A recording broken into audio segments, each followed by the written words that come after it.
Winter storm, blizzard. Did you know that winter storms are referred to as deceptive killers? This is because most deaths are indirectly related to the storm. Fatalities may occur due to prolonged exposure to the cold, which leads to hypothermia, or in traffic accidents on icy roads. Every area in Colorado has the potential to be impacted by severe winter weather. Some winter storms are large enough to affect several states, while others affect only a single community. Winter storms can range from a moderate snow over a few hours to a blizzard that lasts for several days. Blizzards are severe winter storms that consist of blowing snow and wind, resulting in very low visibility. In Colorado, blizzards may occur anytime from fall to winter, and even into the spring. Additionally, familiarizing yourself with the terms below may help with what to expect, so you can properly prepare. Winter Weather Advisory. Winter weather conditions are expected to cause significant inconveniences and may be hazardous. When caution is used, these situations should not be life-threatening. Winter Storm Watch. A winter storm is possible in your area. Tune in to NOAA Weather Radio, commercial radio, or television for more information. Winter Storm Warning. A winter storm is occurring, or will soon occur, in your area. Blizzard Warning.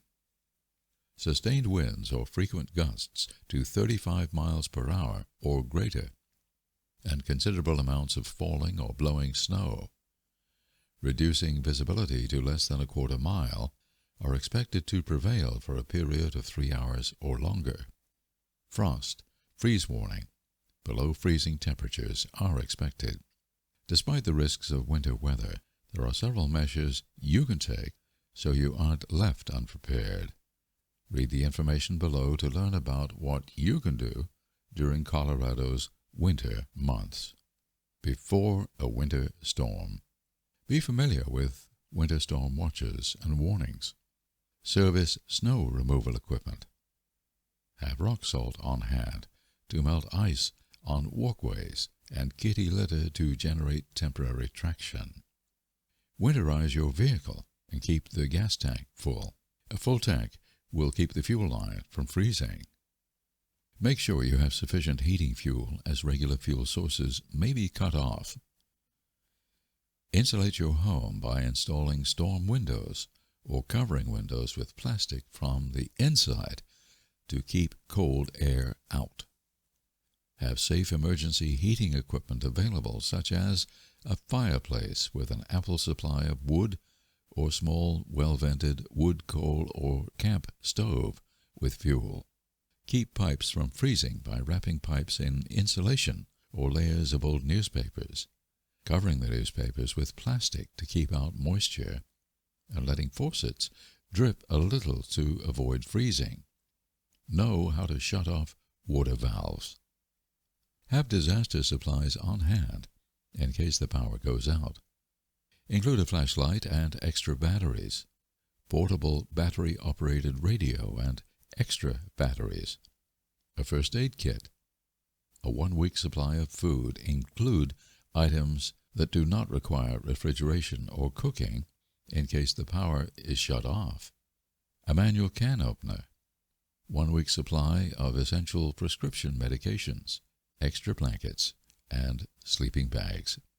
Develop an emergency communication plan in case family members are separated from one another during a winter storm, a real possibility during the day when adults are at work and children are at school. And have a plan for getting back together. Ask an out-of-state relative or friend to serve as the family contact, because after a disaster, it's often easier to call long distance. Make sure everyone knows the name, address, and phone number of the contact person. If you will be going away during cold weather, leave the heat on in your home. set to a temperature no lower than 55 degrees Fahrenheit. During a winter storm, inside, stay indoors and dress warmly. Listen to the radio or television to get the latest information. Bring pets, companion animals, inside during winter weather. Move other animals or livestock to sheltered areas, and make sure that their access to food or water is not blocked by snowdrifts, ice, or other obstacles. Open kitchen and bathroom cabinet doors to allow warmer air to circulate around the plumbing. Close off unused rooms to conserve heat. Keep the thermostat set to the same temperature both during the day and at night. By temporarily suspending the use of lower nighttime temperatures, you may incur a higher heating bill, but you can prevent a much more costly repair job if pipes freeze and burst. Outside, dress warmly and wear loose-fitting, layered, lightweight clothing. Layers can be removed to prevent perspiration and chill. Outer garments should be water-repellent. Mittens are warmer than gloves because fingers generate warmth when they touch each other. If you go out to shovel snow, do a few stretching exercises to warm up your body. Also, take frequent breaks. Protect your lungs from extremely cold air by covering your mouth when outdoors. Try not to speak unless absolutely necessary. Avoid overexertion. Cold weather puts an added strain on the heart. Unaccustomed exercise, such as shoveling snow or pushing a car, can bring on a heart attack or make other medical conditions worse. Be aware of symptoms of dehydration. Watch for signs of frostbite and hypothermia. Keep dry and change wet clothing frequently to prevent a loss of body heat. Wet clothing loses all of its insulating value and transmits heat rapidly. Remember to help your neighbors who may require special assistance: infants, elderly people, and people with disabilities. After a winter storm, continue to protect yourself from frostbites and hypothermia by wearing warm, loose-fitting, lightweight clothing in several layers. Stay indoors, if possible. More winter storm information, references, resources, and more information. Ready.gov. Winter storms and extreme cold. NOAA Watch. United States Environmental Protection Agency. Colorado Department of Transportation. State of Colorado Natural Hazards Mitigation Plan. U.S. Department of Health and Human Services and CDC. American Red Cross. Preventing and thawing frozen pipes.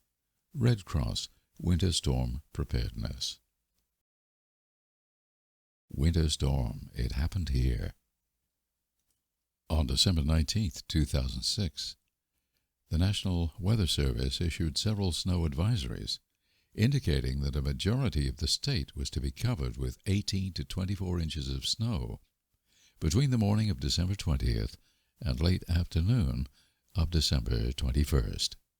By mid-evening, December 19th, the Northeast region began receiving snowfall, which was followed by mid-morning December 20th in the Denver metropolitan area.